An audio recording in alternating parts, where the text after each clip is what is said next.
Ma conclusion. La fermeture de ces 8 pour ou contre? Je reste partagé car sans Cyril Hanouna qui montrera à la France que le pays va mal. Peu importe ce que l'on pourra dire, la France mérite la liberté d'expression. La fin de ces 8 est tout simplement la décision d'une bande de Voldemort qui a peur de la liberté d'expression à travers son émission. Mais les Français me font rire sachant que c'est eux qui ont mis un Harry Potter au pouvoir. Un Harry Potter qui n'hésitera pas à leur légaliser l'euthanasie pour les Voldemort. Car être un Voldemort, c'est avoir une maladie incurable, et quand je regarde la Belgique, la solution est simple chez eux. Mais si on défendait la légalisation de la mandragore, les choses changeraient pour beaucoup de gens. La légalisation ne se fera jamais car nous sommes dans une guerre entre Harry Potter et Voldemort, peu importe le métier et peu importe les origines. On préfère laisser les Français se détruire à travers le tabac ou l'alcool en leur faisant croire que tout va bien.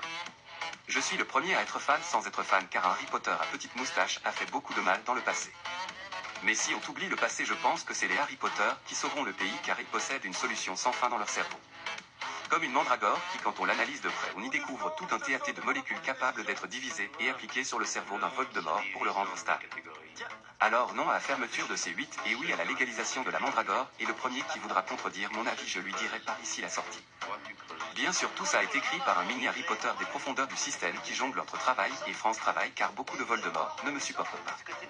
Parlons de la cape d'invisibilité qui représente un triangle avec une solution sans fin. Vous allez comprendre que si on met un Voldemort, une mandragore et un Harry Potter dans ce triangle, on obtient la paix, donc Marley avait raison. C'est pas un hasard si les Américains font des signes en triangle dans leurs photos. Oui, l'origine des Illuminati est une bande d'Harry Potter qui a compris que leur cerveau était une solution sans fin.